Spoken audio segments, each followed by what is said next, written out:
Welcome to this video. It gives an overview of the RF filter design and simulation software from rfhammer.com. Download the exe and icon files and save them on your PC. The software is bundled into a single exe, so it could take a minute or two to open, but it should run on all standard Windows 10 machines. Right, so the first window which opens is this one, where you can then select between the various types of filters: low pass, high pass, band pass and band stop. Each selection has a number of options of different prototypes which you can select. So in the case of low pass, we have the standard filters: maximally flat or Butterworth, Chebyshev and Bessel. We have the generalized Chebyshev filters, and then the Cower-Chebyshev or the elliptic filters. High pass has the exact same options, but obviously the frequency response will be high pass. Band pass has similar selections, but also in addition it has capacitively and inductively coupled LC resonator filters, and then also filters where you can add a transmission zero at a specified frequency. Band stop only has the standard filters.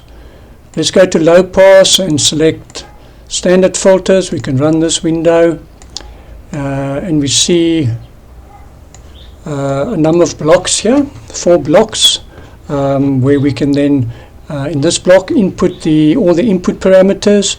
This block shows the filter simulation, the frequency response. Here we have the circuit diagram, and here we have the component values. Let's design a 5th order Chebyshev filter. So we select Chebyshev, the filter topology, so it can either be a parallel capacitor first, as in this case, or we can select a series inductor first. The filter order, we are going to make 5. Keep the impedance at 50 ohms, the inductor Q100, the ripple for the Chebyshev case is 0.1. The cutoff frequency can either be 3 dB or equi-ripple. System impedance 50. We can specify the start and stop frequencies, a number of frequencies, which would then make the plot smoother. And the frequency marker we can shift around. We can also then select between amplitude, phase and group delay. Let's run this. Okay, so here we see then the 5th order Chebyshev filter.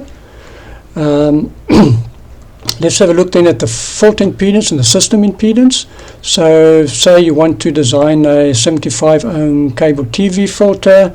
You would make the filter impedance 75, and you can run that. And if you measure it with a 50 ohm network analyzer, system impedance of 50, you would then get this response. But if you can convert your network analyzer to 75 ohms as well, then you should get back to the standard response. Right, let's switch this back to 50.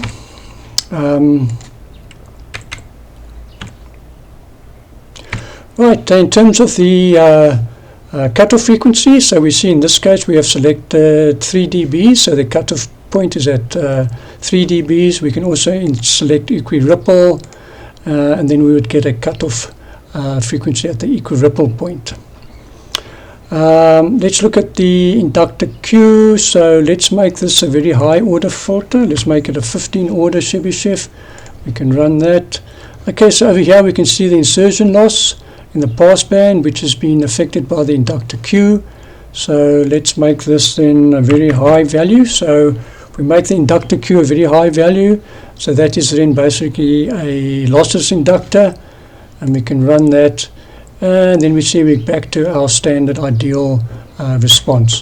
Over here we have sliders, which we can move the circuit diagram around, and we can also move the component value around to see all the values.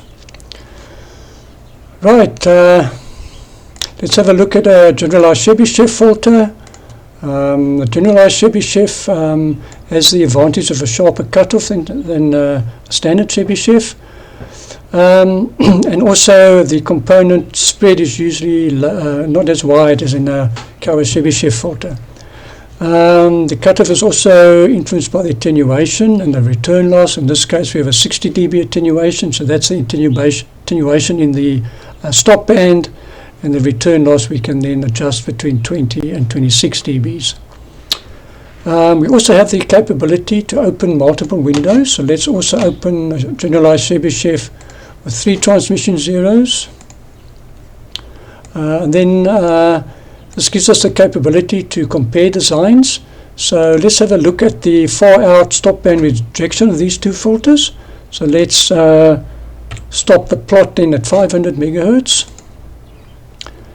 Change this for the other case also to 500, and then we can compare these two filters.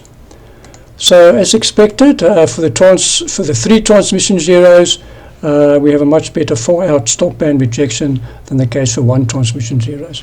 So this is a nice option for comparing filter designs. You can compare between low pass, band pass and whatever. Okay, high pass I'm not going to go because these are the standard filters, the same as the low pass, but obviously the frequency response would be then high pass. The band stop only has a standard selection, so we won't go there. Let's go to band pass and select the inductively coupled filter. So in this case we have inductively coupled filter. Sorry, let's select the capacitively coupled filter. So in this case we have capacitors between the resonators, and the inductor value is fixed for all the resonators which you can select. We can also then select the inductively coupled and run that. So for the inductively coupled, we also see that we have inductors between the resonators, and we can select then the capacitor value for each resonator, which there is then a fixed value.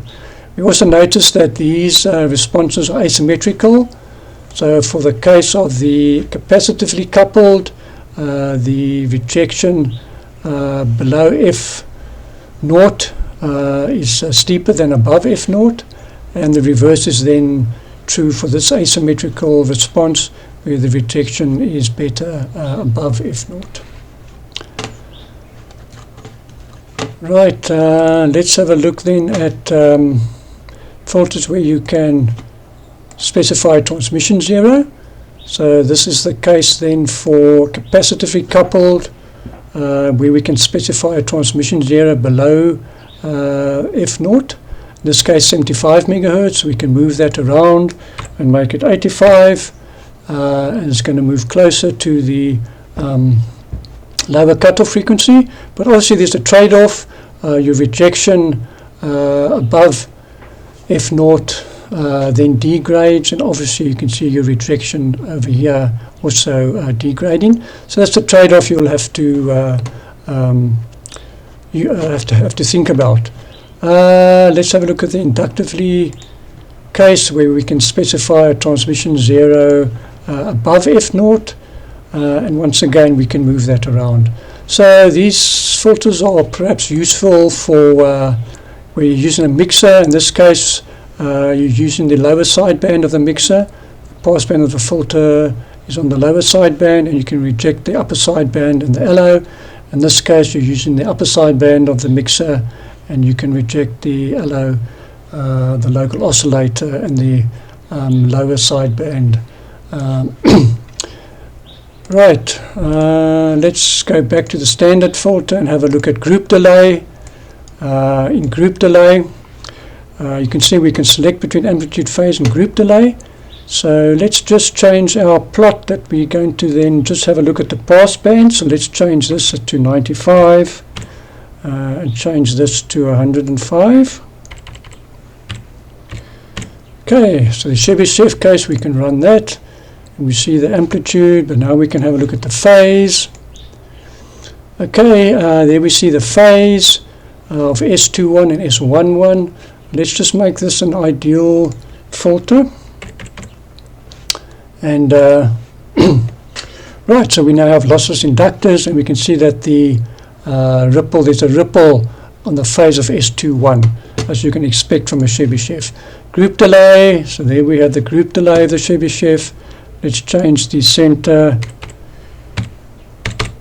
marker to the center frequency, and then we have the value of the group delay at the center frequency. Let's compare that to a Bessel. Okay, let's look at the phase. So we see the phase is nice and linear as expected from a Bessel filter, and we can also have a look at the group delay. Right, I trust this video was useful and informative, and please remember to visit rfhammer.com.